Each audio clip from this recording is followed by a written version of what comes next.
সে সকল নির্বাচনে আমরা যাব না। আমরা আওয়ামী লীগের কবে হচ্ছে আগামী জাতীয় সংসদ নির্বাচন, সেই প্রশ্নে উত্তাল দেশের রাজনৈতিক অঙ্গন। রাজনৈতিক ব্যক্তি ও দলের একে অন্যের দিকে প্রশ্ন ছুড়ে দিচ্ছেন, কিন্তু তার কোনো সঠিক উত্তর কোথাও পাওয়া যাচ্ছে না। এবার আলোচিত সেই প্রশ্নের মুখোমুখি হলেন বিএনপি ও এনসিপির শীর্ষ নেতারা। প্রধান উপদেষ্টার সামনেই নির্বাচনের রোডম্যাপ নিয়ে বৈঠকেই তর্ক জড়ালেন বিএনপির সালাউদ্দিন আহমেদ ও এনসিপির নাহিদ ইসলাম।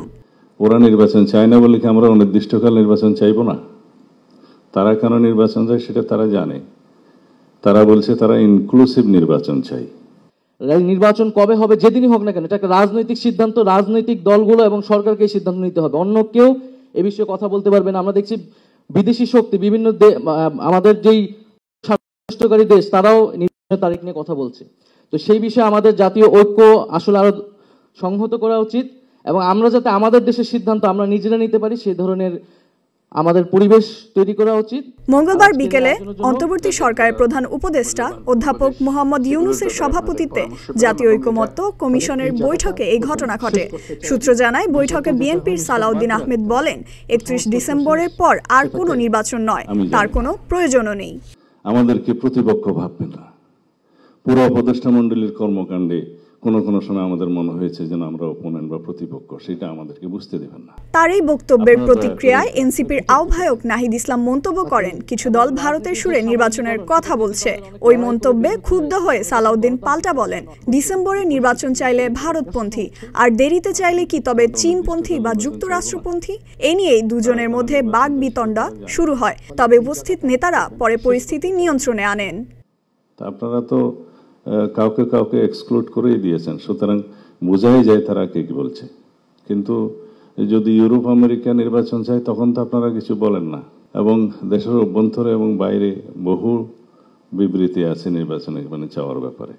তো সেই জন্য আমরা আমাদের দলের পক্ষ থেকে, আমাদের সমমনা রাজনৈতিক দলের পক্ষ। বৈঠকের পর বিএনপি বলেছে নির্বাচন ডিসেম্বরেই হতে হবে, আর এনসিপি বলছে জুলাই সনদের বাস্তবায়ন ছাড়া কোনো তারিখ ঘোষণা নয়। এই এক প্রশ্নের উত্তরকে ঘিরে উত্তাপ বাড়ছে রাজনৈতিক মহলে। এখানে নির্বাচনের তারিখ নিয়ে অনেক আলোচনা হচ্ছে, কিন্তু আমাদের দলীয় মত হচ্ছে যে আমরা বিচার সংস্কার এবং নির্বাচন, সেটি গণপরিষদ নির্বাচনের কথা বলে আসছি। যদি জুলাই সনদ ঘোষণার আগেই নির্বাচনের তারিখ ঘোষণা হয়ে যায় তাহলে আসলে সংস্কার প্রক্রিয়া ব্যাহত হবে বলে আমরা মনে করি। কারণ নির্বাচনের তারিখ ঘোষণার সাথে রাজনৈতিক দল একে অন্যের প্রতিদ্বন্দ্বিতায় চলে যাবে, এবং রাজনৈতিক পরিস্থিতি, মাঠ পর্যায়ের পরিস্থিতি, তৃণমূলের পরিস্থিতি সম্পূর্ণ পাল্টে যাবে, এবং এই প্রশাসনও কতটুকু নিরপেক্ষ থাকবে, সরকারের নিয়ন্ত্রণ থাকবে, সেটি নিয়েও প্রশ্ন আছে। ফলে এই রাজনৈতিক ফ্যাসিবাদ বিরোধী রাজনৈতিক দলগুলা নির্যাতিত হয়েছে, নিপীড়িত হয়েছে, জনগণ ভোটাধিকারের জন্য লড়াই করেছে। আমরা 16 বছর অপেক্ষা করেছি, 10 মাস অপেক্ষা করেছি, আমরা আশা করি যে আরো 2 মাসও আমরা অপেক্ষা করতে পারবো। জুন জুলাই মাসের মধ্যেই জুলাই সনদ আলোচনা করে ফেলা উচিত, এবং জুলাই সনদ ঘোষণার পরে নির্বাচনের তারিখটি ঘোষণা করে দেওয়া উচিত আমরা মনে করি।